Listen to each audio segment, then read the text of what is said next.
Shrimad His Divine Grace Abhay Charanaravinda Bhakti Vedanta Swami Shri Prabhupada Ki Jai. Shri Shri Gaurnitai Ki Jai. Shri Shri Sitaram Lakshman Hanuman Ki Jai. Shri Nath Ji Ki Jai. Srila Prabhupada Ki Jai. Tai Gaur Vimanandi. All glory to the Samal devotees. All glory to the Samal devotees. All glory to the Samal devotees. All glory to Shri Shri Guru and Gauranga.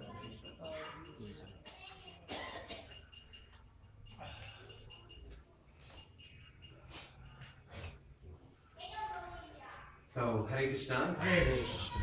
Welcome to the final part of the seminar today on Sanskrit for Scriptural Study. Today I want to do two things. One is that I'm hoping that we can get some opportunity for some practice in actually reading and reciting the verses using a chapter of Bhagavad Gita. And so we can do that for about 45 minutes or so.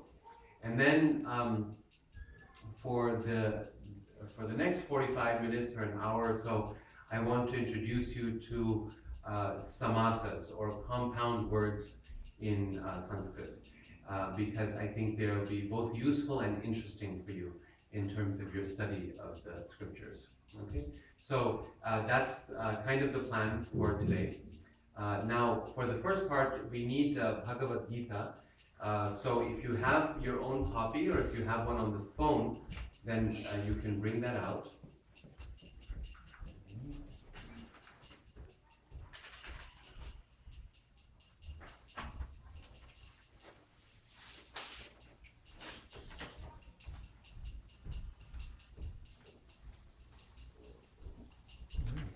Okay, so everyone still has the handout that we received yesterday.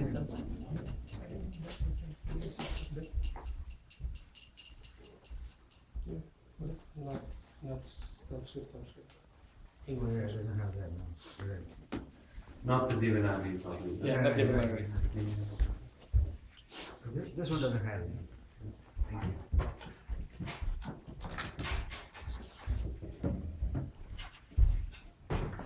So, please repeat. Om Namo Bhagavate Vasudevaya. Om Namo Bhagavate Vasudevaya. Om Namo Bhagavate Vasudevaya. Om Namo Bhagavate Vasudevaya. Om Namo Bhagavate Vasudevaya. Om Namo Bhagavate Vasudevaya. Om Jnanatimidandhasya Jnananjana Shlakaya Chakshurunmilitam Jena Tasmai Shri Gurave Namaha. So, hopefully from yesterday you remember that we talked about a few, well, we discussed the alphabet and we talked about the organization of the alphabet, the quality of the sounds. We also discussed the arrangements of meters, the long and short syllables, and how that creates a particular rhythm, a metrical pattern, and I gave you examples of many different kinds of meters. But the basic, most fundamental kind of meter is the Anushtub, and the Anushtub is a very simple meter. It's actually the first one on that page, and it has 8 syllables per quarter. So 8 times 4, 32 total in the verse. So in that sense, it's very short, and each verse is only 2 lines. It's a couplet. We often write it in 4 lines sometimes, but like in this Gita, it's written in 2 lines. It is generally in Sanskrit written in 2 lines, so 16 syllables per line. So, Dharma Kshetre, Kurukshetre, Samaveta Yuyutsava, Mamaka Pandavaschaiva, Kim Akurvata Sanjaya. Okay, so 8 syllables per quarter, 4 times, 32 syllables altogether. What's interesting about this is that it's a very flexible meter, and just the last 3 or 4 syllables of each line actually are regulated. You know, when we saw Chintamani Prakara Sadmasu, yesterday, every syllable was determined as long or short. There was no variation. Every line was the same. In Anushtup, it's just the last 3 or 4 syllables of each quarter are determined, and the first 4 syllables of each quarter can be anything. Guru, Laghu, in any pattern, it doesn't make a difference. So it's a very open and flexible meter. If you look in your handout, and you turn back to that page of Sanskrit meters, you will find that in the Anushtup, just look at it says the normal form, and that's all we need to know for now. You have 1, 2, 3, 4, 5, 6, 7, 8 syllables, then another 8 syllables. That's 16. So that's half of the verse. The second half of the verse would be exactly the same. Okay? But notice those little circles. The first 4 syllables are circles, which means they're open. Anything. Long, short, guru, laghu makes no difference. And then in the second 4, you have short, long, right? And then open. Anything. So just that da-da-da is what creates a rhythm. And then the second half, again, 4 syllables open. Da-da-da, that's short. That way it creates a short, long, short. It creates the rhythm. So, dharma kshetre, kurukshetre, da-na-na-na. That's the rhythm you feel in Anushtup. Samaveta, yuyutsavaha, da-da-da-da. Right? So that's the pattern you're hearing, which creates that rhythm that we normally feel. Da-na-na-na, da-na-na-na. That's a da-na-na-na. Short, long, long, like that. Okay? Da-na-na-na, da-na-da-na. Right? That's the short, long, like that. Okay? So it's one of the simplest, but also very open and flexible, and therefore very useful. And the vast majority of the Shastras are written in Anushtup meter. Okay? So learning proper pronunciation with Anushtup is the first step. It's crucial. It's going to be the most useful. And then the principles you learn with pronunciation of Anushtup, you can then use those same principles to learn how to recite longer and more difficult meters. Remember some of the basic principles of good pronunciation we talked about yesterday. First of all, the meter will always fit. There will always be a rhythm there. If you're not, it's not quite fitting, go back and check how you're pronouncing it, because there's probably some syllable that you're mispronouncing or missing altogether, which is causing the meter to trip up. But you can pronounce every verse, no matter how difficult, because Sanskrit is one letter, one sound. And if you know how to pronounce each sound, you just go one syllable at a time. If you're tripping up and it's not working, just go back to the beginning and do it slowly. Do it as slowly as you need to. Dharma kshetre. And then as you learn how to pronounce each syllable, it'll flow. So you can do every verse. That's the main thing to remember. There's no verse which is so difficult you can't do it. Okay? So that's one thing we talked about yesterday. The other principle we discussed is that you want to exaggerate the difference between short and long syllables. If not exaggerate, at least be conscious always of the difference between long and short. If you swallow a syllable, a short syllable, or if you turn a long syllable into a short syllable, it will mess up the meter and it won't sound properly. Okay?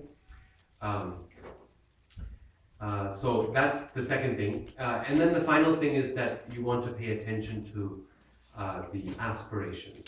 Nice, full aspiration sound is very important to work on. Okay? So the difference between ga and ka, and ga and ga should not be diluted. Now there are many smaller things that make up good pronunciation, but rather than go through them one by one, why don't we start practicing actually, and then as they come up, I can explain. It'll be easier when we have examples in front of us rather than me trying to do it theoretically. Okay?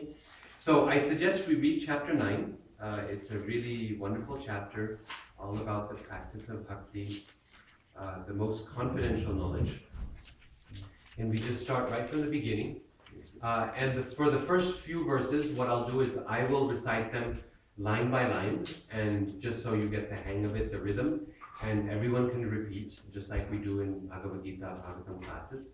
And then after I do a few, we'll just go around, and anyone who wants to can recite one verse. We'll all repeat, again like Bhagavatam class, but I'll listen carefully for your pronunciation and offer suggestions whenever I can. Okay? So, here we go. Shri Bhagavan Uvacha Shri Bhagavan Vacha Idam tute guhyatamam Idam tute guhyatamam Idam tute guhyatamam Idam tute guhyatamam Pravakshyam yanasuyave Pravakshyam yanasuyave Pravakshyam yanasuyave Pravakshyam yanasuyave. Okay, so here's the first thing to talk about. Actually, let's finish the verse, Krishna's verse. Shouldn't interrupt. Jnanam vijnana sahitam Jnanam vijnana sahitam Jnanam vijnana sahitam Jnanam vijnana sahitam Yat jnatva mokshase shubhat Yajñātva mokshase shubhat Yat jnatva mokshase shubhat Yajñātva mokshase shubhat. So a couple of things to note in this verse. First of all, the long and short syllable thing, right? Idam tute. So often when we recite this verse, we place the emphasis on tu. It's very easy. Idam tute guhyatamam. But that's a short u. So it needs to receive short time.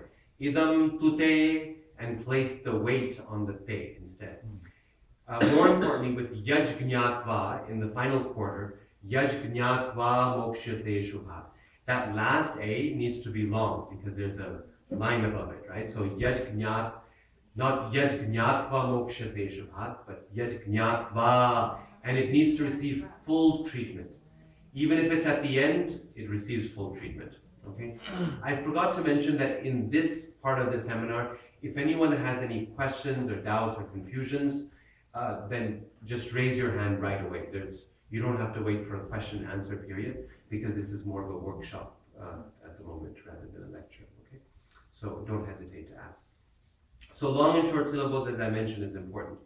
But the one thing that nearly trips up nearly everyone is this pravakshyam yanasuyave. Okay? Now, you notice that Y at the end, pravakshyam, and then there's a Y, and the natural tendency, if you're an English speaker, is to read it pravakshyami. Pravakshyami anusuyave. And that's a problem. What makes this very common is, this problem very common is that in English we know that the final Y is an E, like happy, right? So the Y is an E. But then what makes it worse is it seems like there's evidence for that view in the word for word. If you read the synonyms, then that pravakshyami, that was a ya, is now pravakshyami in the word for word. So the original word is pravakshyami, it's not pravakshyami, right? However, in the verse itself, as a result of rules of sandhi, which we haven't spoken about yet, but it's when two words come together in Sanskrit, then often the last part of the first word or the first part of the second word, or both, change when they meet. A simple example, Ishopanishad is composed of two words. What are the two words? Isha Isha and Upanishad. Isha and Upanishad. But the A and U together make O. Ishopanishad, right? Rameshwaram, a place in South India, is composed of Rama and Ishwaram. Rama and Ishwaram, but A and E together make A. Rameshwaram. Okay? So we know some basic Sandhi rules intuitively because we are so familiar with many of these words. This is one of those Sandhi rules. The E turns into a Y, into a Ya. But you cannot pronounce that Ya without an A. You can't say it. Remember, consonants need vowels. So you need to take the A from the next word. and put it there. It's divided as separate words in the English. Unfortunately, in these books, we don't have the Devanagari. Anyway, if you can read the Devanagari, you will see that Pravakshyam Yanasuyave is written as a single word. This is not written as two words in Sanskrit. In English, it's divided up for our convenience, but it's not actually written separately in Sanskrit. So you need to do Pravakshyam and then the Y and the A from the next words. Pravakshyam Yanasuyave. Pravakshyam Yanasuyave. Okay? The A gets carried over. That way you don't add an extra syllable. Let me show you this. If you were to do Pravakshyami Anasuyave, the wrong way, count how many syllables there are. Pravakshyami Anasuyave. 9. Okay? And how many are we supposed to have? 8. But if you do it the right way, Pravakshyam Yanasuyave. 8. Right? So we don't say A, we don't say A in that word, like A silent. No, A we say Pravakshyam Yana. Ya. So the Y is the Y part and then the is in the next word. Yeah. So let me show you here.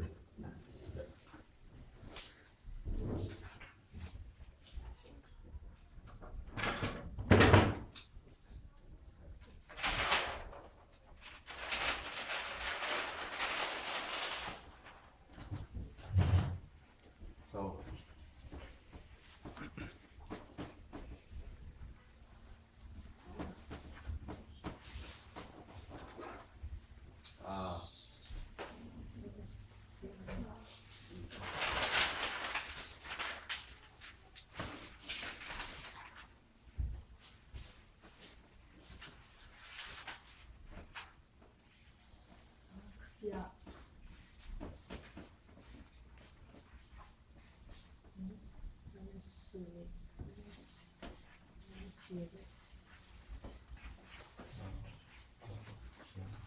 okay, this is exactly what's written there, right? Yes. The only thing I've done is I've removed the space.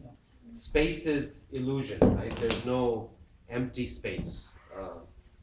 Actually, this is a point of our philosophy. There's no such thing as empty space.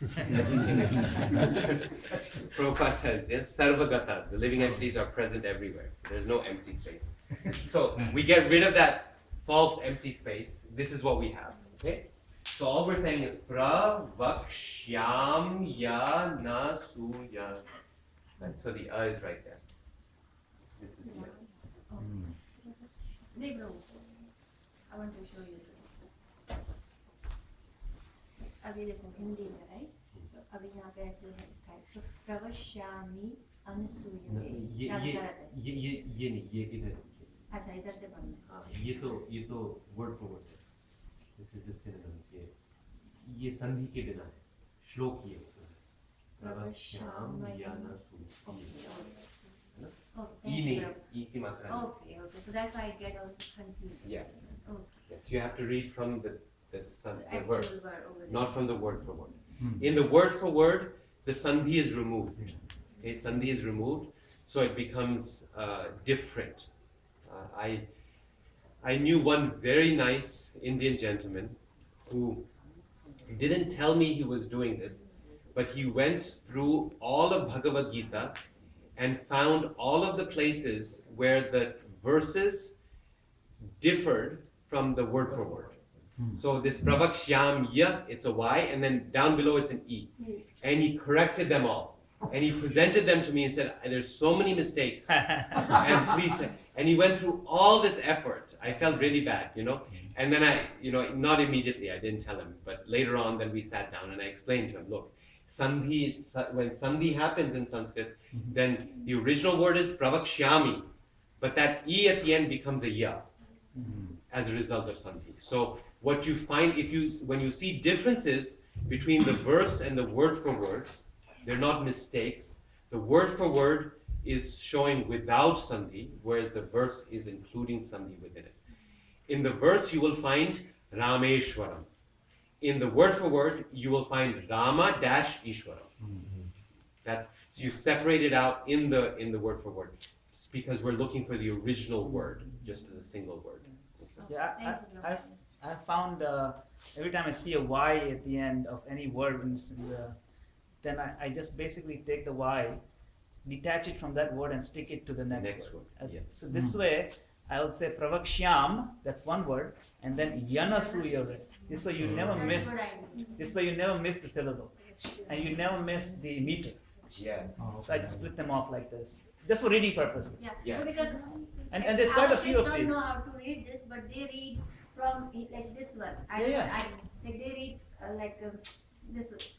You read one at a time, right? So then they're reading wrong. Yes. Because they read. Yeah. Like And I found this like in the So song you can do version it like this, Yeah. and this is Madan Gopal Prabhu's suggestion. It's a very good one. In your mind, divide it up. Right. Pravakshyam, and then do Yanasuyave. So are there any set of rules or for Sandhi? Oh yeah. There's hundreds of rules. Hundreds of rules for Sandhi. So Sandhi, you have to learn many rules for what happens when words come together. If we have time today, I'll introduce you to a few of those rules. Yeah, commonly used. But it's the main, Sandhi is the main filter to remove the serious students from the casual students. In Sanskrit, the first things they teach you are Sandhi rules. And you have 50% of the students drop at that point. Just Sandhi. It's considered the ABCs of Sanskrit, is the Sandhi rules. So Chaitanya Mahaprabhu, when he was in Navadvip, Chaitanya Bhagavat says that he used to go to these big scholars and he would debate with them, and like we said yesterday, he would defeat them. And then to add insult to their injury, he would say, "You're so foolish, you don't even know the basic Sandhi rules of Sanskrit." And that's like the biggest insult you can give, because Sandhi rules is lesson number 1. Lesson number 2. First you learn the alphabet, next thing you learn immediately is Sandhi rules. How do you define Sandhi?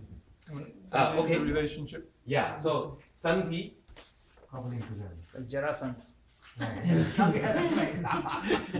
so yes, is the same word. Sandha or Sandhi means to place together. How words connect. Yeah, how words connect. So when two words come together, the change that takes place in those two words is called Sandhi. So Gopi plus Ishwara is Gopishwara. The Lord of the Gopis is Gopishwara. The Lord of the cowherd boys, the Gopa plus Ishwara is Gopeshwara. Like that. So we're familiar with this all the time. The vowel ones are the most common. We're used to seeing them. Many examples are there in people's names and so many places. But you mentioned there are Many no. Indian languages has this, right? Sandhi. The formalized rules are not there, but we do it. Sandhi is actually, okay, since everyone is interested, let's speak a little bit about Sandhi and then we'll move on. So Sandhi is actually something that is a natural occurrence of the tongue, of the human tongue. Every language has it as a result of spoken convenience. The tongue fundamentally is lazy. And this is true in more ways than one. Okay, it's lazy in one way, therefore we eat nonsense food and we don't chant Hare Krishna. But it's lazy in another way, where the sound vibration isn't, it doesn't like to, may say, difficult sounds. And so when there's some kind of difficult clash, then we smooth it out. Just like, I want to do this, right?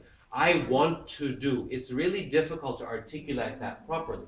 So people, instead of saying want to, they say what? Wanna. I wanna do it.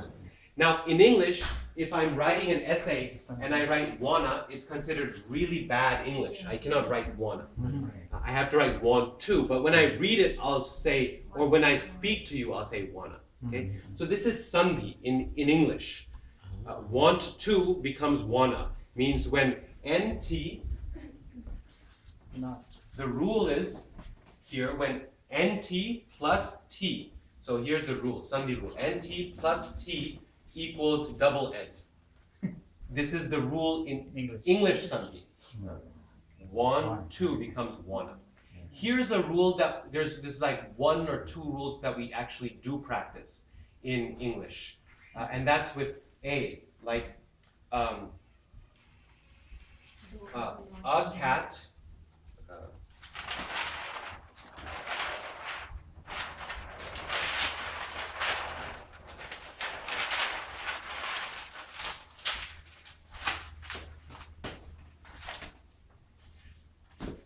a cat, but when we have to say orange, then we won't say a orange, we'll say what? An orange, right? So what's the Sandhi rule? What's the rule that we learn in English, basic English grammar? Before a vowel, a becomes an, right? Why? Because a cat is fine, but a orange creates a break. Oh, I see. A orange. And the tongue wants to slide from one side, from one sound to another. It needs things to be smooth. Just like want to creates a break. So we say wanna. It's smooth, right? So a cat is fine, a cat. But a orange, notice there's this break, right? We don't like that. We like things to be smooth. So you add an N in the middle and it becomes an orange. This is one rule that we actually formalize. Most of the time we don't formalize it. Pronounce this, then pronounce this. The apple. The apple. Right? Uh. The cat, the apple. Right? So the rule again, the apple is too it's too much of a break there. So to smooth it out, we go yeah, the apple, right? And then it becomes smooth. So if we were to actually write this down in English, now the problem in English is that the way we pronounce is not the way we write. There's no one-to-one correspondence there. If this was Sanskrit, the grammarians would make a rule to say that when this, well, first of all, it wouldn't be spelled like this. We would spell it like this. Okay, maybe the, like this. Okay, the cat. But when it comes before a, it becomes the cat.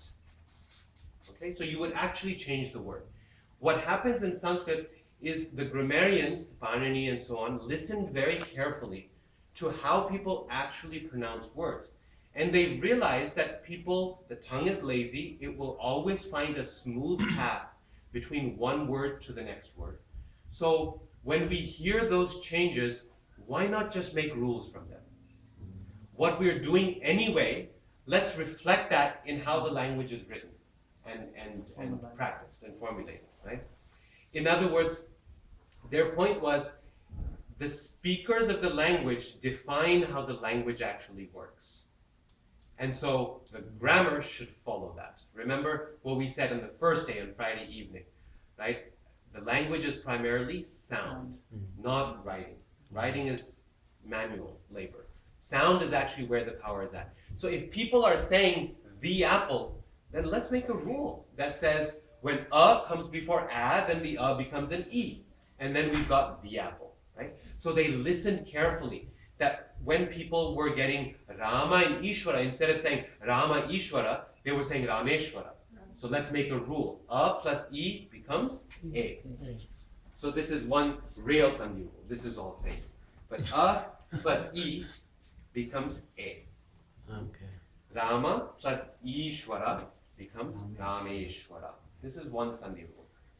Or we had the other one. Isha plus Upanishad becomes Ishopanishad. Okay? Like that. A plus U becomes O. So A plus U equals O. That's another rule. Many such rules, if I tell you, you will recognize. But we just got one of them here, which was E plus A equals Ya. The I turns into a Y. And the A stays the same. Okay. Yeah. This Shubha, Yes. see here, it is so should we Yes. end with the A? Okay, good question. So this is the third thing in this verse. A very good question. So the last word, two words, Yaj Jnatva Mokshyase Shubhat. Mokshyase Shubhat. Now look at the word for word. Ashubhat it says. Right? But in the verse itself, the is gone. And in that you have the apostrophe. Okay? The apostrophe, what is the sound of the apostrophe? Nothing. Apostrophe, yeah, is just a marker that something is missing. Just like if you in English you write the word don't, Do not. Yeah. that apostrophe, you don't say it, right? It's don't. There's nothing to say here. It's just marking the absence of do not. And it's marking something is missing, so you say don't. In the same way, in the Sanskrit, as a result of sandhi, that in ashubhat drops. When a comes before moksha se, you see that? Moksha se, the a comes before the then the disappears. It eats up the moksha se, and the disappears. Shubhat. What if you want to say Shubhat actually? Hmm? What if you actually want to say Shubhat? Then it would be moksha se shubhat. Do you hear the difference? Once again, Moksha se shubhat. Moksha se shubhat. No There's no There's difference. no difference. The answer is you don't hear difference. It's impossible. There's no difference between the two. Even the apostrophe that we do in English, it's there in Sanskrit, but it's optional. A lot of ancient manuscripts do not put in an apostrophe at all.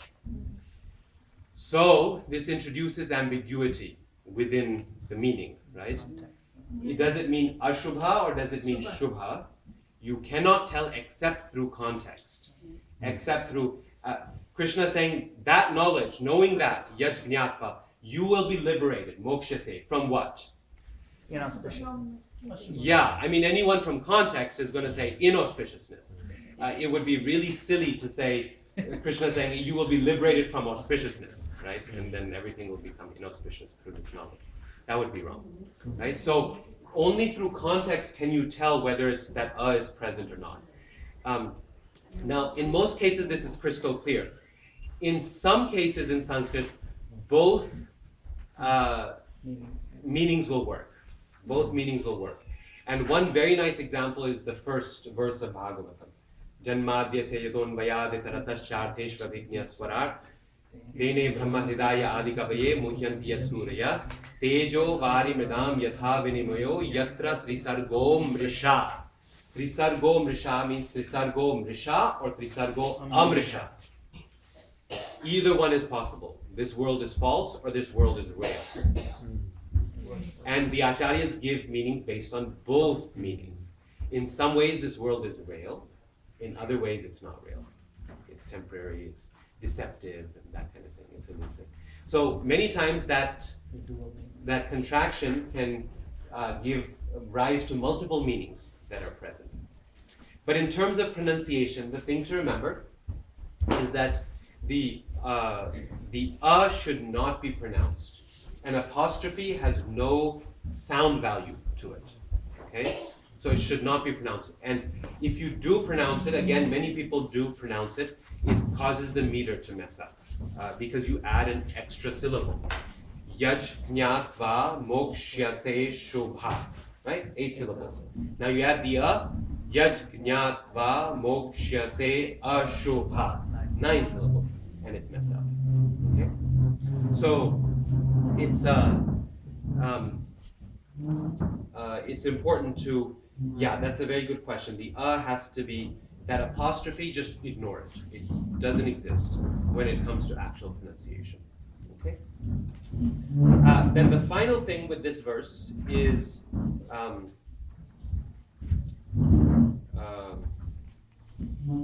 that I wanted to talk about is the sound jinya. Okay? This one here. J, N with a squiggle and an A. This is pronounced differently in different Indian languages today. Hindi speakers in North India say gya, like gyan. Okay, this is the sound in the word gyan. So in Hindi, what we do is we do a gya, JN becomes gya, and we drop the A at the end, and it becomes gyan. Okay? Hindi has nya, right? Why they are not pronouncing that? Hindi doesn't. Yeah. In Bengali, they will not do the ya even. It becomes ga, gan. Gan. Gan. Yeah. So jnya plus a becomes ga. So gan. Or joggo for yajna. Joggo. Yagya. In Hindi we say yagya. In Bengali it will say y becomes jo. Nearly all y's. In some contexts it remains ya. But oops, I mispronounced it. I miswrote it. Ya, like that. So it becomes, we say yagya in Hindi, Bengalis will say joggo, right? In Y becomes ja, A becomes slight O sound, and the JN becomes a g again, like gan, so it becomes a g. Bengali does not like conjunct syllables. Two syllables together, like J and N, it doesn't like. Or K and S, ksha, Bengalis don't say ksha. It's a ka.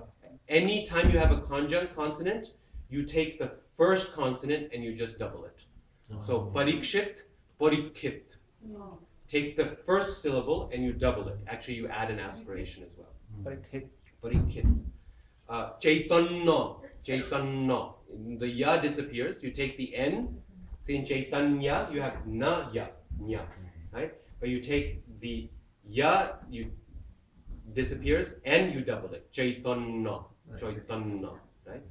That ujjwala. That ujjwala becomes ujjal. The V disappears. Yes. Chakhudan diloje. Say chakhudan. Chakhu is chakshu in Sanskrit. Chakshu. But the ksha is chakhu. Lokhinarayan. Lakshmi. So that is really bad. Kasha. Too many syllables altogether. So like that, words get changed. And Prabhupada used to speak like this. So if you see many of his senior disciples, will say Chaitanya still today, or Parikit when they're speaking. They'll say Parikit, or Maharaj Ikhaku. Ikshvaku. Prabhupada used to say Ikhaku. Ikshvaku, because that's really Kashava, triple combination. So you just double the ka and drop the other syllables. Ikhaku. So this jnya, so in Hindi we say gya, Bengalis will say ga. In some parts of India they say the nya, with a D, the nya sound. Okay. The basic point is that the pronunciation of this has been lost, more or less.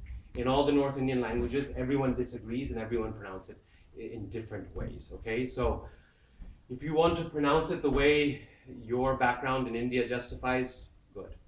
Many scholars suggest that it was originally just a jnya, ja and nya, jnya. But yajnya, no one says jnya today in India, no one. North, South India, anywhere. So I don't recommend it to most people because then everyone looks at you funny and thinks you're weird if you say yajnya or jnana. But my Sanskrit teachers in Oxford used to say jnya. Probably the best thing today, kind of a balanced thing, is to do gnya. J-N-Y-A, gnya. Yagnya. It still gives some acknowledgement to the ga and some to the nya sound. Because this N here is nya. Ja, cha, ja, ja, nya. It's that nya. Okay? So it's up on the palate, nya. Ja, cha, ja, cha, same place, nya. Okay? So by doing gnya, you're giving proper homage to both elements of the letter. Ja, and there's some element of ja there in the ga, and the nya is there. The problem with the Hindi version, gya, is that you completely get rid of the N sound. And there's definitely an N that's there. So yajya that's the problem with pronouncing like that. Okay? So yajgnyatva with the gnya, that's there. Okay? So this first verse is a really nice example because it brings kind of all the standard problems all in one verse in this first one. Okay? So let's give this another shot now. Anyone who just joined us, we're chapter 9, verse number 1. You can follow along. Okay, please repeat. Idam tute guhyatamam. Idam te guhyatamam. Pravakshyamyanasuyave. Pravakshyamyanasuyave. Pravakshyamyanasuyave. Pravakshyamyanasuyave. Jnanam vijnana sahitam. Jnanam vijnana sahitam. Yajgnatva mokshase shubha. Yajnatva mokshase shubha. Yajgnatva mokshase shubha. Yajnatva mokshase shubha. Excellent. So let's move on to verse number 2. And like I said, I'll do 3 or 4, and then we'll go around and you can lead us. Rajavidya Rajaguhyam. Rajavidya Rajaguhyam. Pavitram idamuttamam. Pavitram idamuttamam. Pavitram idamuttamam. Pavitram idamuttamam. There's a tendency to pause after pavitram, but there's no pause there. It's a short syllable. So, pavitram idamuttamam. Pavitram idamuttamam. Pratyakshaavagamam dharmyam. Pratyakshaavagamam. Pratyakshaavagamam dharmyam. Pratyakshaavagamam dharmyam. Susukham kartumavyayam. Susukham kartumavyayam. Susukham kartumavyayam. Susukham kartumavyayam. One more. Verse 3. Ashraddadhana purusha. Ashraddhana purusha. Ashraddadhana purusha. Ashraddhana purusha. It's a double D in the first, second syllable, so you want to spend double time on it. Ashraddadhana purusha. Ashraddhana purusha. Dharmasyasya parantapa. Dharmasyasya parantapa. Aprapya mam nivartante. Aprapya mam nivartante. Mrityu samsara vartmani. Mrityu samsara vartmani. Now this verse brings 2 important considerations to mind. First is the visarga, the H with a dot underneath it. You see that? Ashraddadhana, and the last letter there is the H with a dot. Okay, that is the visarga in Sanskrit. It's written with 2 dots, like this in Sanskrit, the visarga. Many people have the tendency to do an echo there. Aha, ashraddadhana. The echo, is not present in the visarga. You can do it under limited circumstances. When the visarga, when that H dot shows up at the end of a line, you can do an echo. Ishvara Parama Krishnaha. There you can do it. In the last line. In the last syllable. If it's the last thing, you have time to echo it. Otherwise, if you echo it in the middle of a verse, what are you doing? Add a syllable. You're adding a syllable where no syllable is present. Right? And remember, that was the big cause of all our problems. So no adding. So what is the sound of the visarga? The visarga, vi means out, and sarga means to flow. Surge means to flow. So it's the flowing out of your breath. It's the sound that is made from your mouth when you breathe out. That sound. Is it a vowel? No. Is it a consonant? No. It's something in between. Just like that. If there was more power to it, it would be like ha. And that has the vocal point. Ha. It's not ha. H with a dot underneath it is. So just do the lightest, softest, barest at the end. Ashraddadhana purusha. Just barely. No extra ashtadadhanaha purusha. It's just at the end of a line you can do aha if you want. But even there it's not necessary. That's purely for flourish. It's not actually present, that sound. Okay? So with the visarga, just do a light ha sound, that's all. The second thing is with the anusvara, the M with a dot on top. See the last 3 words, Mrityu Sangsara Vartmani. that has samsara has an M with a dot on top. So the M with the dot is technically a nasal sound, a pure nasal. Something like that. The tongue is not actually used. It's not like ma or a nga. But we're coming to actually. Let's. What verse number is Patram Pushpam? 927. 27. Oh, 6, sorry. I think it's 26. Yeah. So if you jump ahead to 26, you'll see what I mean. Yeah, you see all the M's with the dot. This is 926. Patram Pushpam Palam Toyam. It's all ma. Those M's are all M dots. So it's a pure nasal sound that it's a sympathetic nasal, which means it takes the sound of the nasal that is appropriate to the next letter. The first one, patram, is followed by a P, so you should pronounce it ma. The third one, palam, is followed by a T, so it should be pronounced as a na. Because in the line of T's in the alphabet, ta, tha, da, dha, na. So it should be pronounced as a na. Palantoyam. But that gets way too complicated. And to try to keep track of all of that is a big headache. And so my suggestion, which works for nearly every circumstance, unless you're actually trying to recite the Vedas, in which case don't take advice from me.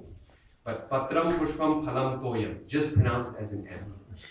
In every situation, just pronounce it as an M. It's written as an M. If you pronounce it as an M, nothing's going to go wrong. Okay? So, samsara. Say samsara. In Hindi, what do people generally say? Sansar. It becomes a na, right? Because sa is of the category of na. Ta, tha, da, dha, na. Sa is also a dental, like ta. So it becomes a na before sa. So we say sansar. So we do this.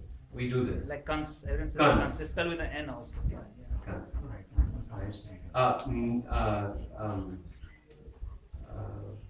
Yeah, many such examples are there. It's a sympathetic nasal. It takes the quality of the nasal sound that is of the letter that follows it. Okay? Yeah. Yes. Narasingha, the ha is a garur. Ha. It's down here like ga. So Narasingha, when we do singha, then the N we give it is the nga N. Ga ka ga gha nga. That one. So Narasingha. So we do this properly actually half the time.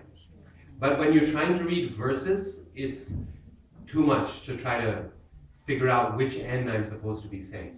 So if you want to do it, fine. But otherwise, I just recommend keep it simple, keep it as an M, it'll work smoothly. Patram, pushpam, phalam, toyam. And make them all M's. That's how they're written. You'll never trip up on that. Okay? So Visarga and Anuswara, that is the H dot and the M dot. Those are two kind of weird letters that make things kind of complicated. Can I just ask you a question? Sure, So sure. it is 9.26. Is it Bhaktya Bharatam or is it Bhakti Bharatam? Like, how do you get Bhaktya or Bhaktya? Yes. You recently arrived? Okay, no problem. So this is a good example. Maybe those who were there, how would you pronounce in that? Okay, let's look at verse 26 here, the one we were on. Patram pushpam phalam toyam yome bhaktya prayachati. Then tadaham, and how would you do that next word?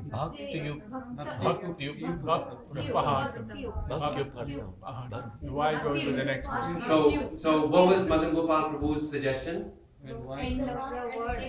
Take the Y and move it to the beginning of the next word. So what do you have? Bhakt. Say it separately. What's the first part? Bhakt. Then Yupahritam. Bhaktyupahitam. Okay? Bhaktyupahitam. And then you pronounce it. Tadaham bhaktyupahitam. Bhaktyupahitam. That's a bhakti. Not bhakti.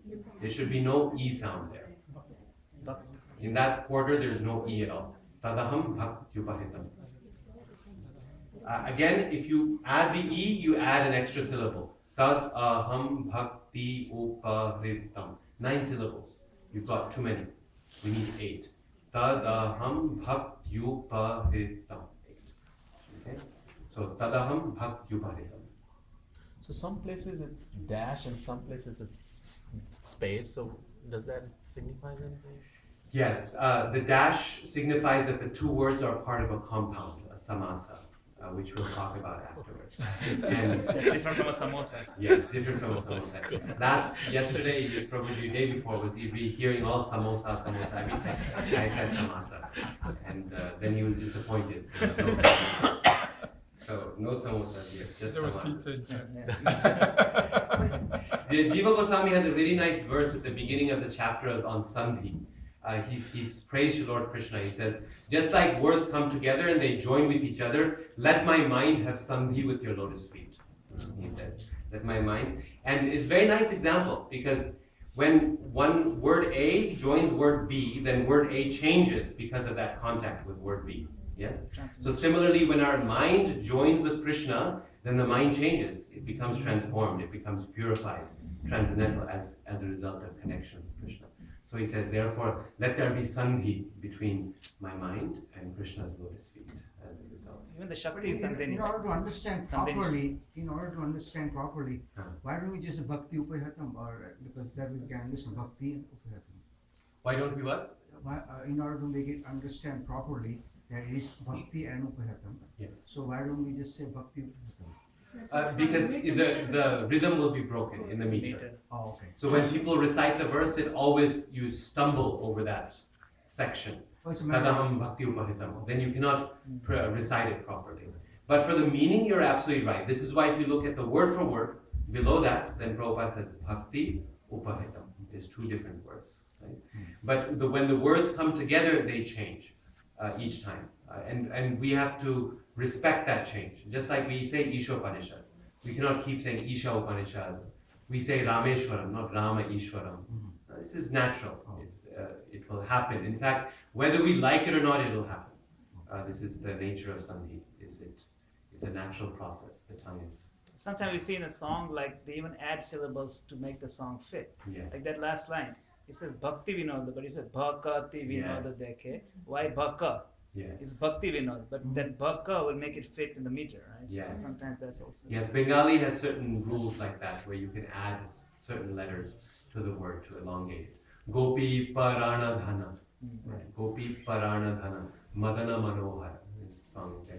Gopi Parana Dhana Madana Manohar. So that Parana, there's no Parana, it's Prana. But to fit the rhythm, then you add an to that Parana. Like that. Gopi Parana. So this is a type of Sandhi, you can say. But Bengali has its own system of Sandhis. Some people cannot pronounce pra also. That's a pra. Yes. Yes, that's true.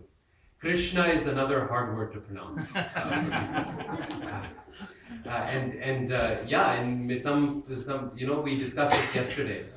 Krishna is the most widely changed word in all of our scriptures. People say Kitta, Kinna, Kanna, right? So many. South India, Kanna is also there. Kannan is there. Kanhaiya is there. North India, Kana.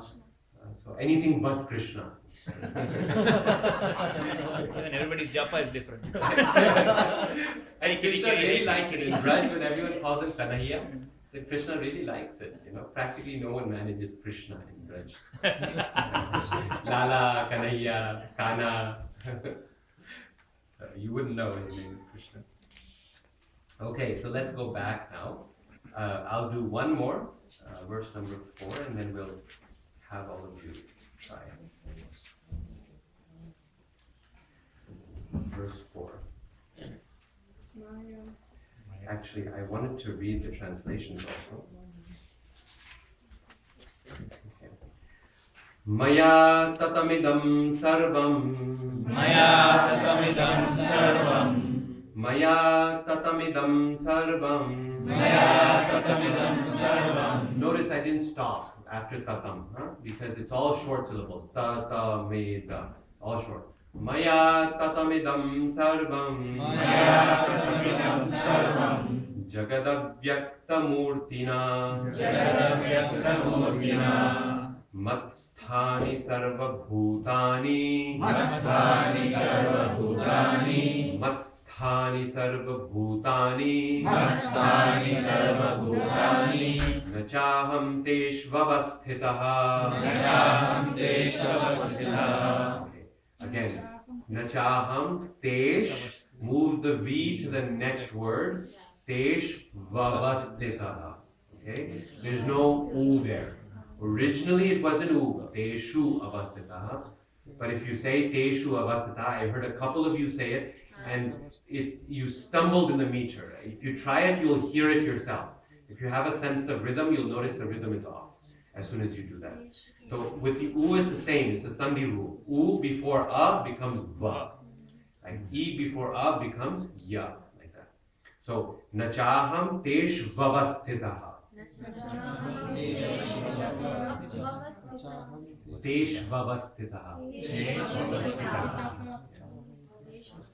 Now here, notice I echo the H dot at the end. Teshvavasthitaha.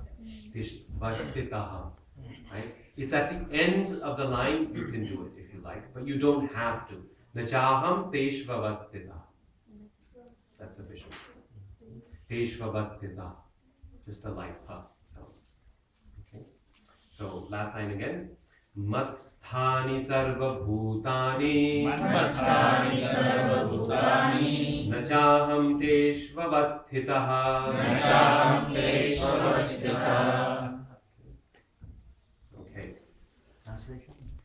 By me, in my unmanifested form, this entire universe is pervaded. All beings are in me, but I am not in them. And then Krishna will say, actually, I am in them. Okay, so now let's go around. I guess this is the right direction to go around, clockwise. So, who wants to start? Who wants to start? Yes. Sixth, yeah. Fifth. Oh, fifth? Oh, did we skip five? Sorry, yeah. Sorry, fifth. Okay. Yes, please chant a little louder, okay? And then we will repeat after you. Nachamastani Nachamastani. Now that ha, you want to exaggerate the ha sound. Nachamatstani bhutani. Try that word on its own. Bhutani. Bha. Bha with more air. Bha. Say bha. Bha. Air. Not ba. Try. Don't be shy. Don't be shy. It's all friends. Everyone here, you try. When I say a sound, you try the sound. It's the only way you learn. Right? If it doesn't sound good, don't worry about it. Nothing's being recorded here. If you see a ghost, you'll say bhoot like that. Bhutani. Just say that letter. Bha. Bha. Air. Do it like a man. Yeah. So you should feel air. Nachamatstani bhutani. Right? There should be air there. Okay? Sorry, please continue. Pashyame yogam aishwaryam Pashyame yogam aishwaram. Pashyame yogam aishwaram. Yes. Pashyame yogam aishwaram. Bhuta vrana cha bhutasto. Bhuta bhinna cha bhutasto. So listen to that line again. Bhuta bhinna cha bhutasto. So you've got all the buzz here. Perfect.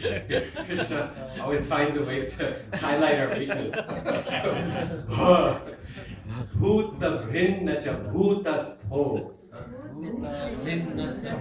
So try that. Do all the air you can. Bhuta brinna cha bhuta sto.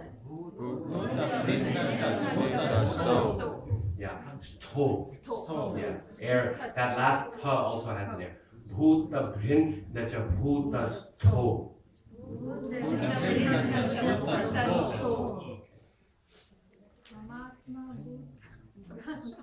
Bhuta bhava.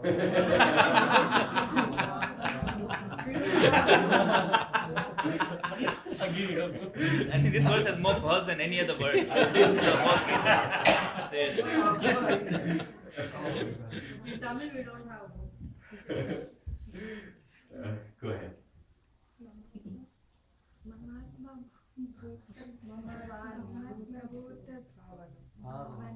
Yes. Now in that, make sure that mamatma, that one is long. Ah at the end. Mamatma. Not mamatma. Mamatma.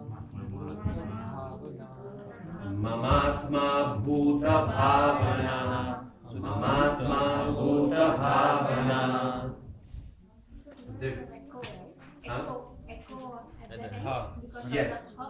You can do if you like. Mamatma bhuta bhavana. Yeah, you don't have to do the aha, but you can. Okay.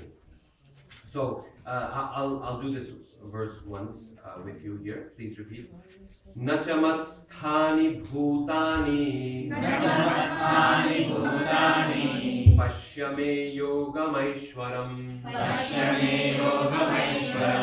Bhuta bhinna cha bhutastho. Mamatma bhuta bhavana. And yet everything that is created does not rest in me. Behold my mystic opulence. Although I am the maintainer of all living entities, and although I am everywhere, I am not a part of this cosmic manifestation, for myself is the very source of creation.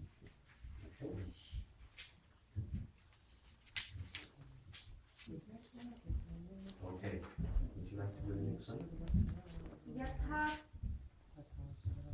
यथाकाशस्थितो नित्यं वायु सर्वत्र गो महान् तथा सर्वाणि भूतानि मत्स्थानि ते उपधराय. Okay, try that again. Just try one syllable at a time, gradually. Matsthanitya. Oh, okay. Matstha. Okay, everyone, just her for the moment. Matstha, and then the next syllable is? Nitya. Just the next syllable. Ni. Long E, right? Matsthani. Yes. Then? Yupadharaya. Yupa, good. And then? Yupadharaya. What's the next syllable? Dha. Long. Yupa. Yupadharaya. Dha, and then the next syllable? Ra. Short. Yupadharaya. Yupadharaya. Yeah. Matsthanita. Matsthanit. Yes. Yupadharaya. Good. Matsthanit. See, more important than correcting you, I can correct you instantly. I want to teach you the process of fixing your own pronunciation. In other words, if you go syllable by syllable, and by syllable I mean one vowel at a time, you can fix your own pronunciation. You see, oh, I'm tripping up on this. Okay, it's not ni, yupa, dharaya. No, first syllable is dha, long. Next syllable is short, ra, dharaya. Then you get the right beat. Okay. So whole line, the last line. Matstani yupadharaya. Matstani yupadharaya. Good, very good.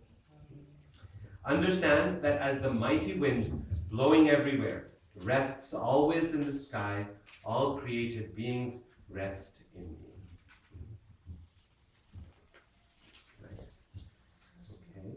सर्वभूतानि कौन्तेय सर्वभूतानि कौन्तेय प्रकृतिं यान्ति मामिकाम् Thank you. Prakritim yanti mamikam कल्पक्षये पुनस्तानि kalpakshaye punastani कल्पादौ विसृजाम्यहम् kalpado visrijamyam. Very nice. So notice she got the last line very well. Kalpado visrijamyaham. Can everyone say that? Visrijamyaham. So it's a sr. Visrijamyaham. Visrijamyaham. Okay. Good. Wonderful. The translation. Oh yeah. O son of Kunti, at the end of the millennium, all material manifestation enter into my nature, and at the beginning of another millennium, by my potency, I create them again. No problem. Prakritim sovam vashtubhavya. Okay, try again, one syllable at a time. Prakritim, Prakritim then swam swam, long A. swam Yes. vashtubhaya. One syllable at a time. A Vash, vash ta, ta bhya. ya. Vash, ta, bhya. Swam avashtabhaya. Avashtabhya. Avashtabhaya. Yeah. Visarjami punaha punaha. So, prakritim swam avashtabhya. Prakritim swam avashtabhya. Why it's Visarjami punaha punaha. Visrijami. Visarjami punaha punaha. Visarjami punaha punaha. Good. Visrijami punah punah. Visarjami punaha punaha. Bhutagramamimam kritya What letters are there in the last word? Krit, you had right. Krit is good. Then sanmavashyam. Kritsnam. just to that one word. Last word. Krit, Krit and then nam. Kritnam vashyam. kritsnam. Don't move on. One word at a time. Kritsnam. Kritnam. Kritsnam. Half of the problem is that we try to take in too much at one go. We want to read the whole line or the whole word. Just do one word. If you can't get the word, do one syllable at a time. Don't rush ahead. Once that word is clear, then do the next word. Okay? Kritsnam. Bhutagramam mimam kritsnam. Bhutagramamimam kritnam. Vasham prakrite vrashataha.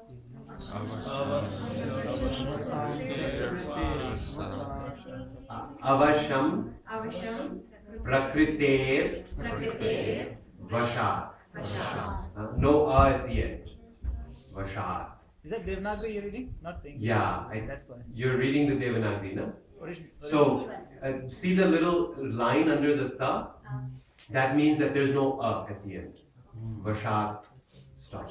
Yes. Avasham prakriter vashat. Avasham prakrite vashat. The whole cosmic order is under me. Under my will, it is automatically manifested again and again, and under my will, it is annihilated at the end. Nachamam tani karmani Nachamam tani karmani nibadnanti dhananjaya. Nibadnanti dhananjaya. Again, add or more air to the dha. Nibadnanti. Dhananjaya.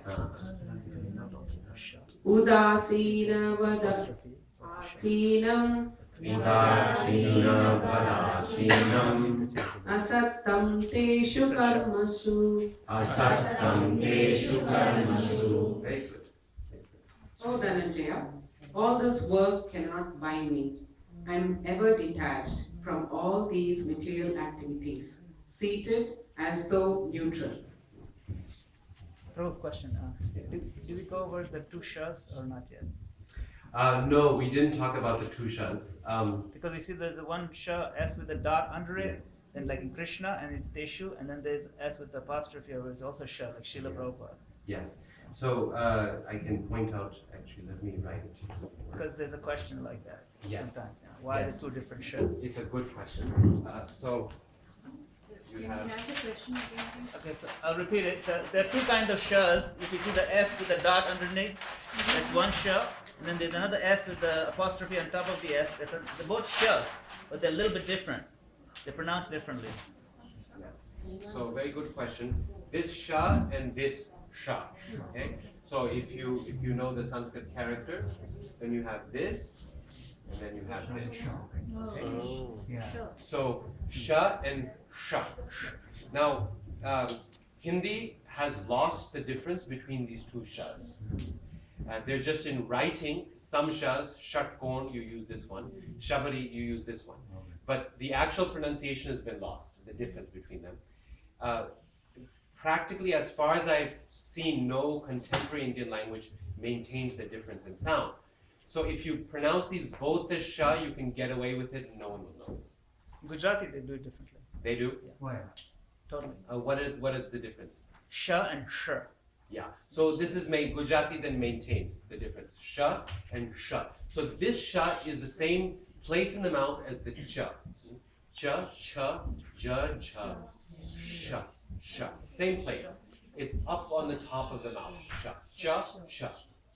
This one is pronounced in the same place as sha, as the da. Da, ta, da, ta, sha. Sha. So you have to turn the tongue back and hit sha, like that. So sha, sha, sha, sha. Okay, that's the difference. Now, like I said, if you don't pronounce the difference, is okay. From a practical perspective, it's not going to harm your recitation of verses and so on. Again, for Vedic mantras, it might be disastrous, but for what we read, is okay. Okay, it's not a problem. Sha, sha, sha, sha. If you want to do it, you're welcome to do it. Same thing with the nas. Okay, the Or no? these four, na, na, nga, nya. Okay. Finally, put them all together in a sutra. It's like Nyamangananam. Nyamangananam. You want to try it? Nyamangananam. So, Jiva Goswami says no. Narayana Dudbhutoyam Varnakrama. The order of letters comes from Lord Narayana. I'm not going to mix and match like that. Nyamangananam sounds terrible. So he didn't do that. But finally put them together. So anyway, this is the regular na. Everyone can do it. It's right behind the teeth. No. This is N with a dot under it. It's pronounced in the same place in the mouth as the T with the dot underneath it, and the same place as the S with the dot underneath it. It's pronounced in the middle of the mouth. Da, na, na, na. In Hindi, they roll this to make a difference. Aruna, Aruna, Krishna, Aruna. But in Sanskrit, there's no rolled sound. It's no. Gujarati, they do? Yeah, we do Arna.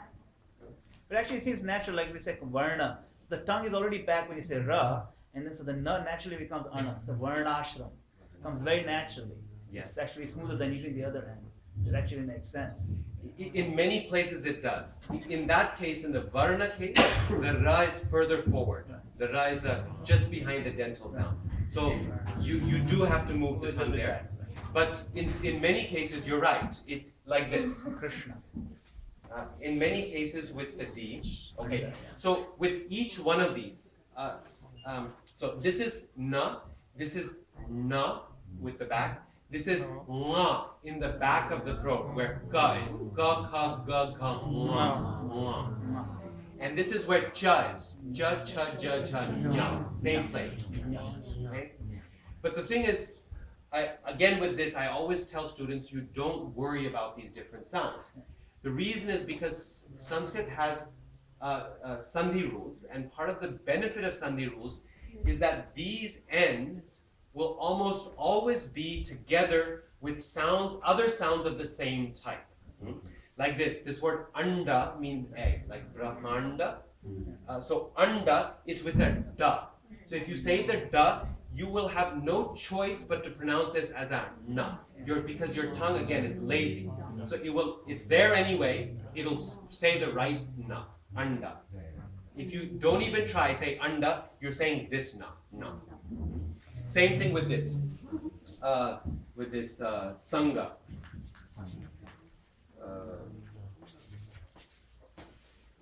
This is a different na, it's a nga. If you try to pronounce that separately, nga, it's a big headache. But if you put it next to the ga, sangha. Notice where your tongue is when you pronounce sangha. Sangha. It's already back there, right? Yeah. Why? Because it's next to the ga. This originally was sam. Sam. Sam means together, a ma. And ga means to go. To go together is sangha. Right. But Sanskrit says, ma with ga doesn't work. Samga. Your mouth is first forward, ma, and ga is way back. Ma is far forward, right? Lips. And ga is way back. This is too much work. So let's turn the ma into a nga. It's already, the tongue is back there. Sangha. So your tongue will, the beauty of Sanskrit is that it helps you to try to pronounce things properly. Because of the rules of Sandhi, the things that your tongue wants to do anyway, Sanskrit says, okay, fine, you do it that way. So with these nas, practically speaking, don't worry about it. There are a couple of instances when this shows up separately, this na. And then if you want to, you can pay attention to it. Like ramena, then this na is there, ramena. But again, my suggestion is, if you want to go into the details, go for it. If you don't, pronounce them all as nas, and you'll be okay. Okay? Bengali has completely lost the difference between these sounds. Na, all four of them.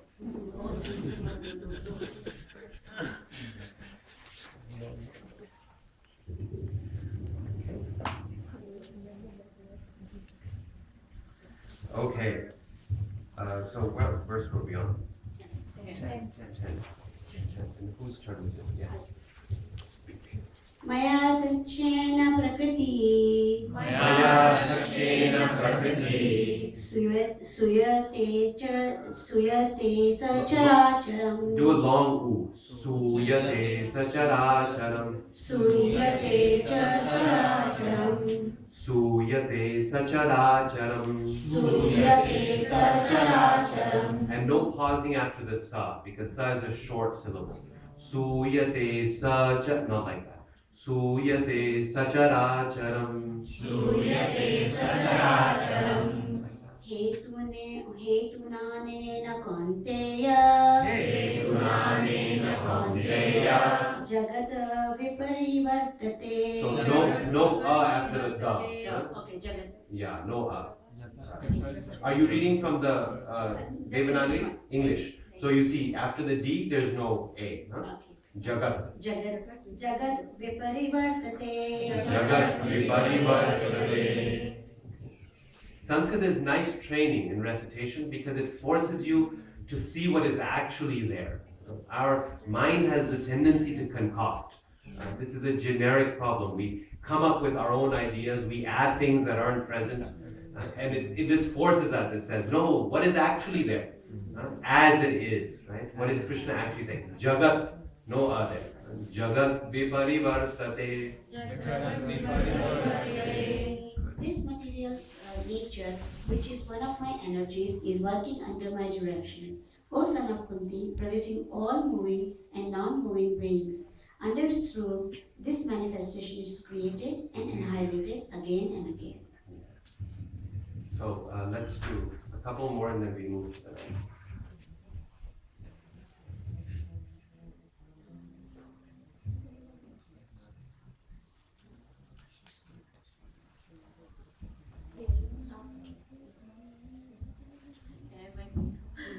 Nice. Avajanti mamudha Okay, try one syllable at a time. You've almost got it. You're just missing one syllable.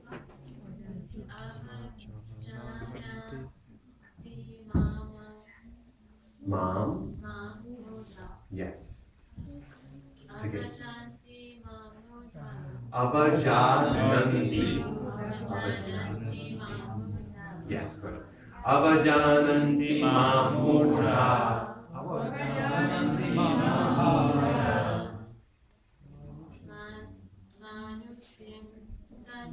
Long E. She. Yes. Yes. Manushim tanumashritam.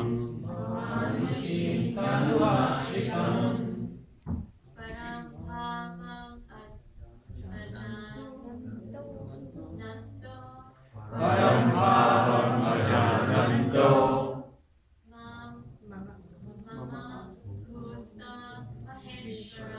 Mama Bhuta Maheshwaram. Very good. The key is to practice, right? Means I can give you the basic principles here, the things to watch out for, how to catch yourself, how to fix it if things go wrong. But the key is to everyday practice. Find a few verses, read them, read them, read them. I can like recite them loud. Yes, recite them loudly, and find a recording of Bhagavad Gita. Like, Do you have any recommendations? yeah, so if you have the full Bhaktivedanta Vedabase, even I think in the abridged version, you can click on a little link next to each Gita verse, and there's Romapad Prabhu has recited these verses really nicely, and a very nice recording. Otherwise, online also you can find recordings. It's just sometimes you get bad recordings also, that is mispronounced recordings. So you need to make sure you find a good recording. But the one in the Vedabase, if you have that, is a very good recording. So you find a good recording and check with someone who is knowledgeable if you're not sure whether the recording is good, and then use that as a model. But make sure you have a good recording, otherwise you'll train yourself the wrong way, and then you'll have to unlearn. But the key thing is to practice. Play that, say it. Then you say it first, then play it, and test yourself. Do it with another person, and it becomes both enjoyable and it's easy to catch another person's mistakes, right? Fault finding is really easy with others, and very difficult with one's own. So your own verse will sound perfect, but with the other person you know, oh, I made a mistake. This is why Brahmanas always recited within groups when they recited the Vedas. Yes? Is it a good idea to read in the Devanagari lipi if we know, or English? What is the best approach? Whichever is most convenient for you. Devanagari or English, it makes no difference. We spoke yesterday, I think it was, about it, that Devanagari is a very recent lipi. It's not a very ancient one. The ancient lipis like Brahmi and other forms, we don't use anymore. And every region of India has used its own script, its own lipi, based on its history and its own style. So if you're from a Bengali origin, you prefer the Bengali lipi, use that. It doesn't make any difference because the power is in the sound, not in the writing. In terms of cracking this sandhis, these complications, so is it better? It helps more in going well? Either way. The English as it's presented here is identical to the Sanskrit. It's a precise one-to-one correspondence. There will be no difference, no variation. If you pronounce the English properly, you will have every success as the person who is reading the Devanagari. And if you pronounce the Devanagari improperly, it will be worse than the person pronouncing the English properly, right? So there's no advantage for the lipi at all, one way or the other.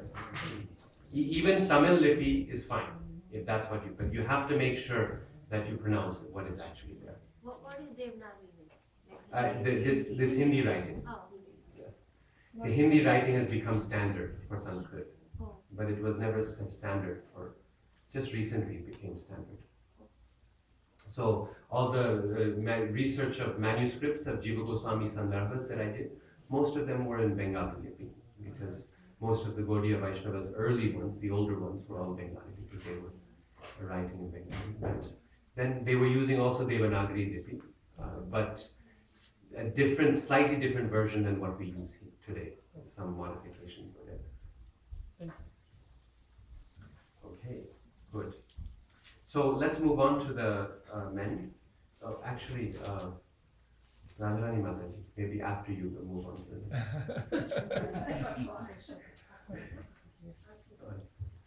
Sorry, did you want to do? Okay, please, please. Only 2 more people are left, then we'll move this way.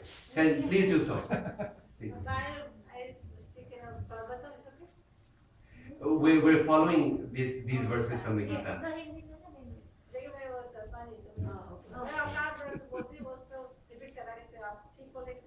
हाँ ठीक है बोल यं ब्रह्मा वरुणेन्द्र रुद्रमरुता स्तुन्वन्ति देव्यैस्तयै वेदैः साङ्गपदक्रमोपनिषदै गायन्त्यं सामगा ध्यानावस्थितगतेन मनसा पश्यन्ति यं योगिनो यस्यान्तं न सुरासुरगणा देवाय तस्मै नमः. Very nice. Very nice. You just missed one word. Yasyantam na vidu. Yeah, vidu. It was very beautiful. Thank you. What meter this is? I would have to figure out. It's the same meter as the first verse of the Bhagavatam. It's the Shardula Vikrihitam. How does it begin again? Dhyana vastita tattatena manaso janmadyasya yatonvaya.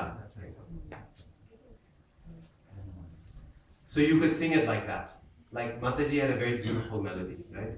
But if you didn't know that melody, you could do it that same way. Yam Brahma Varunendra Rudra Maruta Tunvanti Divyai Savai. So you can do it like that, right?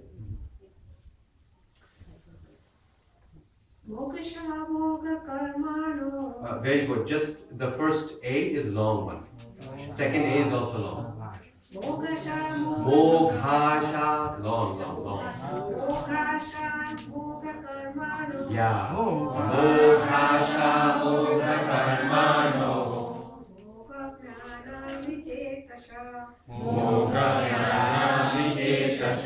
And that is last is sa. Vichetasa. Rakshashim Ashurim Cheva Rakshasim Asurim Sa. Rakshashim Yeah. Rakshasim Asurim Chaiva Prakritim Mohinim Shrita. So that E is long. Mohinim, the second one. Prakritim Mohinim Shrita.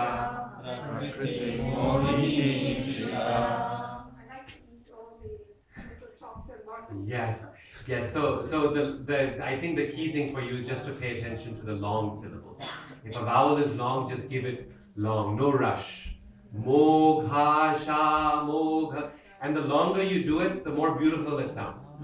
Mogha, sha, mogha, karmano. No rush. Because every syllable is long. Mo is long, ha is long, sha is long, kar is long, it's all long in that. So let's start over here on this side with Divinampu.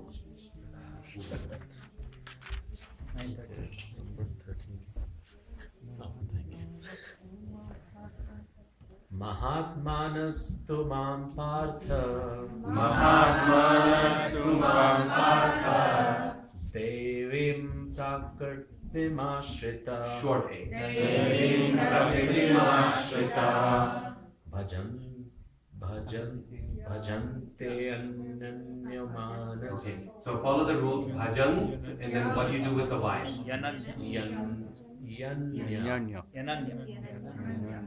Bhajan yananyamanas manaso Kyatva bhutadim avyayam. Good. Try that third line again. No, third line. The third part. Bhajan. Bhajantyanyan manaso. Bhajantyananya.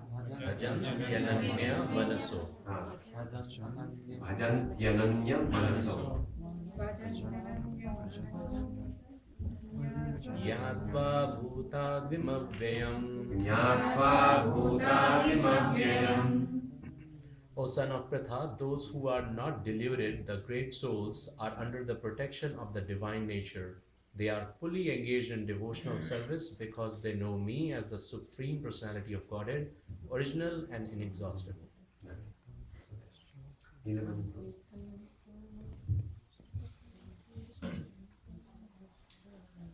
Satatam kirtayanto mam. Satatam kirtayanto mam. Yadantascha dhridavrita.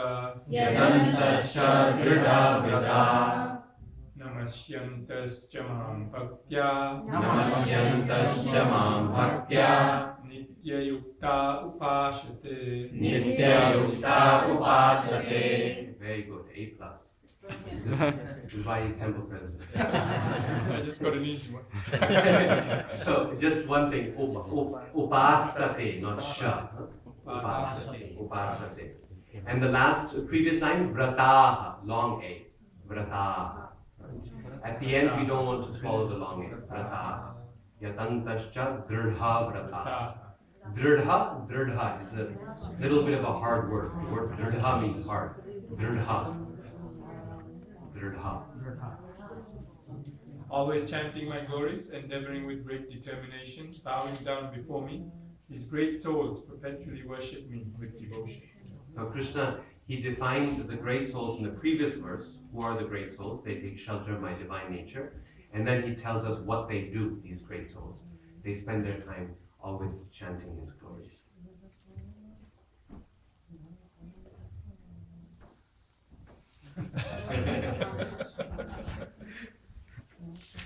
Jnana yagnena chabhyanye.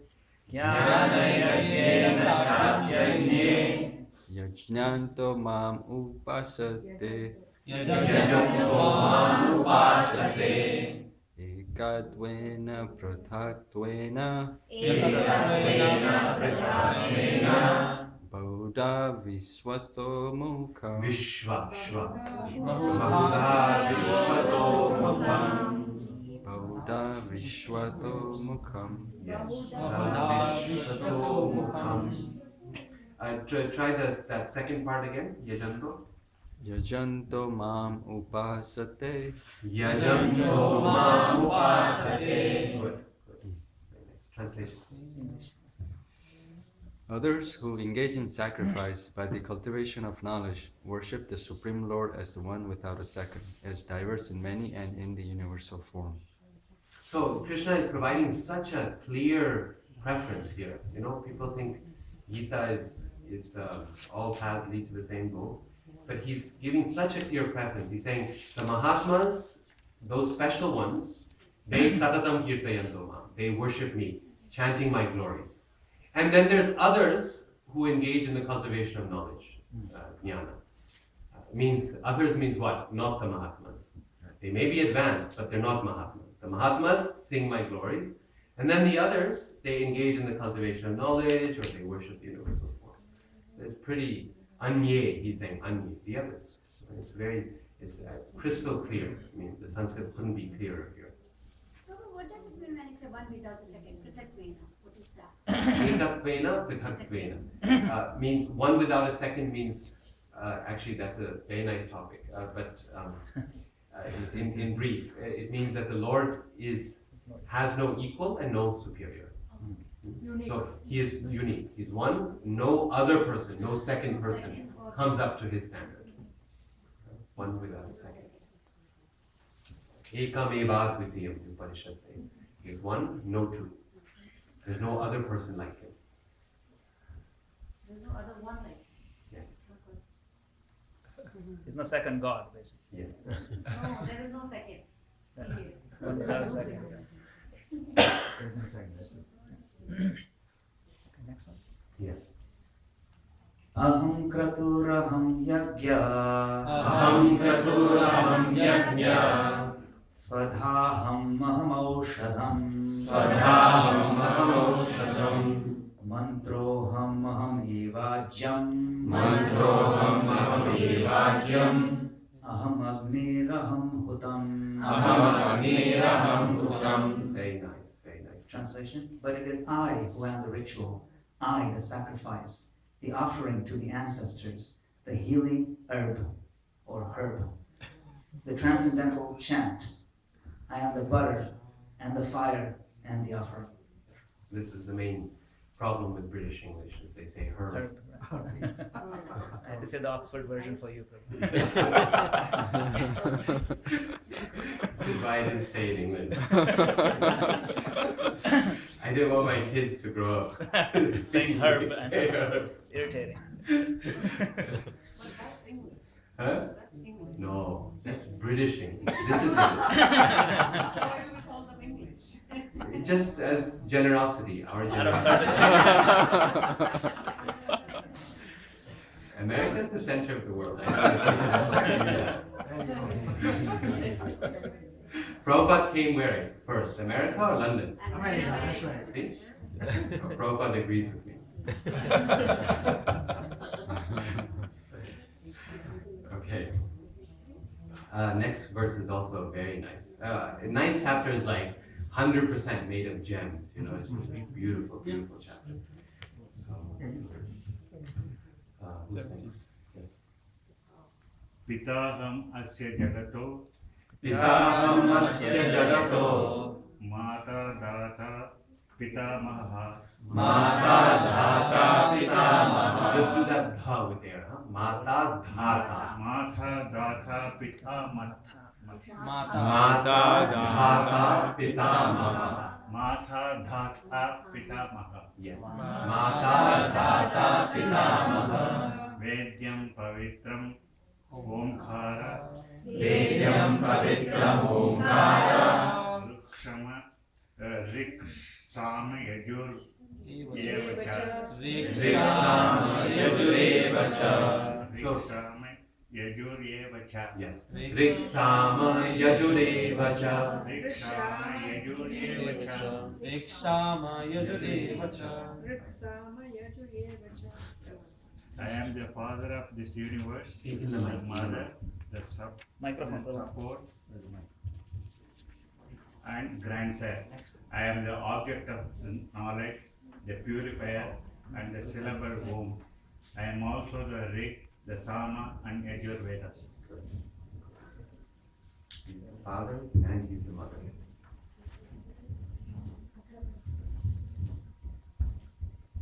Gatira Bharta Prabhum Sakshi. Gatira Bharta Prabhu Sakshi. Vinashaha. You reverse two syllables. In Sanskrit. Nivasaha. Saranam Suhit, yes, good. Suhit. Prabhava Pralayaha Sthanam Short syllables. Prabhava, not prabhava. Prabhava. Pralayaha Sthanam Yes.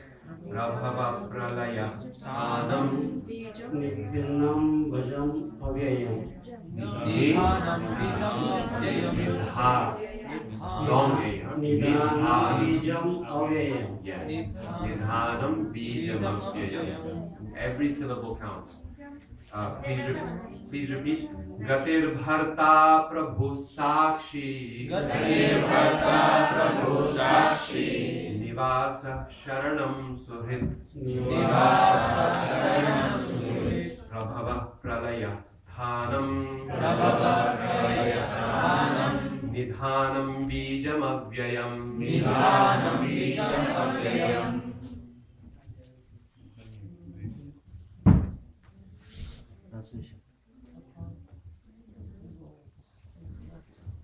I am the goal, the sustainer, the master, the witness, the abode, the refuge and the most dear friend. I am the creation and the inhalation, the basis of everything, the resting place and the eternal seed. Very good. Okay. So Oh, okay. Okay, so yeah, one more and then we're coming to a different meter. So that would be nice. In a different metrical pattern. Tapamya ahamam varshamam. So try again, one syllable at a time. Tapamya aham. Tapamya. Tapamya ham. Tapamya aham. Ahamam varshamam. No, varsham. Oh, varsham. Tapamyam aham varsham. Tapamyaham aham varsham. Nikruhanamya Okay, so this is like the most difficult line in the 9th chapter. One syllable at a time. Ne, gr, nam, nigr, nam, yu, nigr, nam, yu, nigr, nam, yu.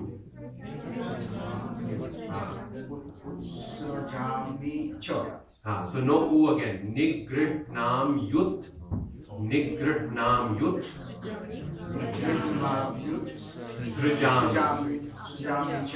Srijam, ya, Srijami cha. Sorry, no ya. Srijami cha. So together. Nikranam Yutrajami cha. Nikranam Yutrajami cha. Amrutamam. No extra mam. Amrit. Amrutam chaiva. Amritam chaiva.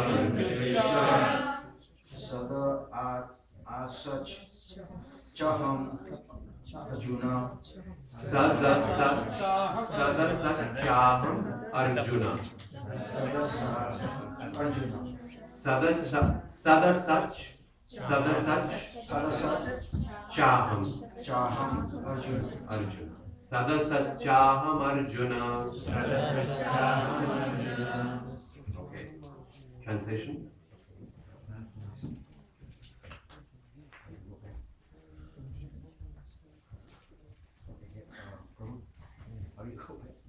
It's okay. O Arjuna, I give heat, and I withhold and send forth the rain. I am immortality, and I am also death personified. Both spirit and matter are in me. Now, I want to move on to samasas, but there's 2 verses of a different meter, so we might as well get some practice with those. This is the longer meter. It's called Trishtub in general. It usually has 11 or 12 syllables. There's different melodies possible for this, but this is one that I use.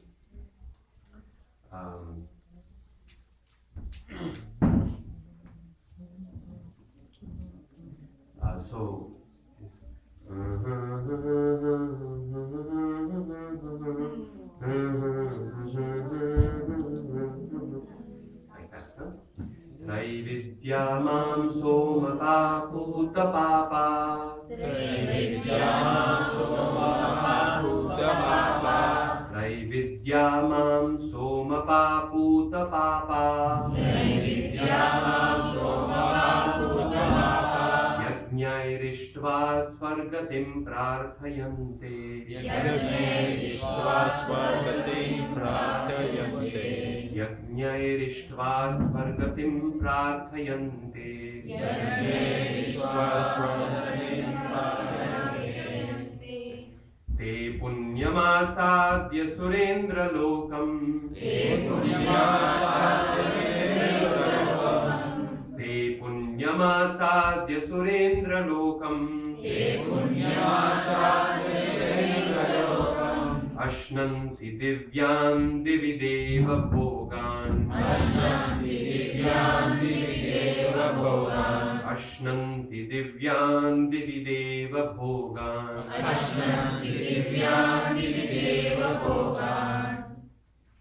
Those who study the Vedas and drink the Soma juice, seeking the heavenly planets, worship me indirectly. Purified of sinful reactions, they take birth on the pious, heavenly planet of Indra, where they enjoy godly delights. Forever? They enjoy godly delights? For some time. No. The next verse tells us what happens. Etam bhuktva svargalokam vishalam. Etam bhuktva svargalokam vishalam. Etam bhuktva svargalokam vishalam. Etam bhuktva svargalokam vishalam. Kshine punye martyalokam vishanti. Kshine punye martyalokam vishanti. Kshine punye martyalokam vishanti. Kshine punye martyalokam vishanti. Evam trayi dharmam anuprapanna. Evam trayi dharmam anuprapanna. Evam trayi dharmam anuprapanna. Evam trayi dharmam anuprapanna. Gata gatam kama kama labhante. Gata gatam kama kama labhante. Gata gatam kama kama labhante. Gata gatam kama kama labhante. See, this meter is less familiar, no? Yeah. So practice your pronunciation with the shorter meters. And once you're confident with saying the words of Sanskrit and paying attention to each syllable and not messing up with those, then move on to these ones. Because in the other ones, the shorter ones, you have the advantage that you can feel the rhythm. It comes naturally. You've heard it so often. Dharma kshetre kurukshetre samaveta yuyutsava. You feel it. With this one, you don't feel it as much. And so the chances of tripping up become a lot higher. So practice with the shorter verses, then move on to these ones for your practice, once you've got those ones sorted. In this one, it says, Kshine Punye Mrutyulok. It's not Mrutyu or Mrutyu? Martya. Martya. So, Mr means to die. Martya is a place to be dead. So, it's a deadful place. Martya. And Loka is the world, which is the world to be dead. World to be dead. Yes, exactly. So it's not a Mrityu Loka. It's same thing. Mrityu Loka and Martya Loka, same thing. Martya is the world for those who are to be dead. Martyas are us. We are the Martyas. Hello? Yes. The mantras, when you recite, not knowingly but unknowingly, if you don't recite correctly, what Lord said, does it affect against, like other mantras, if you don't recite, then you, one time they remember that they were chanting that, I forgot the word, that he should get the Singhasan of yes, Nidrasan and Indrasan. Right, and he was kicked out. So with your question is very good. If you can listen please to the lecture on Friday evening that I gave a whole 1.5 hour class on this point, and also on Saturday afternoon. They'll be recorded and put on YouTube. So you can hear there. I'll just say in very brief, because we discussed this in some detail, which is that it depends on the type of mantra. If it's a Vedic mantra, then such mistakes can be catastrophic. It can be very dangerous. Indrasan, Nidrasan, Indra Shatru, Indra Shatru. We discussed a few examples of this. But when it comes to verses of glorification for the Lord, Krishna, then such little mistakes, so long as we try our best to recite them nicely, Krishna looks beyond, he forgives them. Just like a mother or a father will ignore the mistakes in pronunciation of the child. Yes, the child will say some mistake. they'll ignore it. It's okay. They understand what they mean. Right? So in the same way, Krishna understands what we are trying to say. We should try our best. That is our duty. And Krishna's duty is to ignore our mistakes. Right? So in this way, it becomes nice. Thank you. Yes. When they have thus enjoyed the vast heavenly sense pleasure and the results of their pious activities are exhausted, they return to the mortal planet again. Thus, those who seek sense enjoyment by adhering to the principles of the three Vedas achieve only repeated birth and death. Tetam bhukva. After eating the whole world, whole Swargaloka, the whole heavenly planets, then they come back to this world. Okay, so, oh gosh, it's past 5. Past time, yeah. I was looking, I thought it was 4 o'clock. I thought I had full 45 minutes. So our time is up, and I think it's time for other things today. So I will see you again, perhaps for the Sunday feast class. And as for our samosas or samasas, we're going to have to wait on those. We will discuss those some other day, some other time. Okay? So I hope that was useful, and I hope you continue practicing in the recitation for all the reasons that we discussed yesterday. If we practice nicely, you can enjoy these verses very much. Even if you're not a musician, if you just learn how to pronounce them nicely, anytime you feel tired, you feel stressed, you feel like you want some time with Krishna, just pick up Bhagavad Gita, Bhagavatam, recite the verses, and you'll feel very, very happy, spiritually energized. Okay? Thank you all so much for your attention.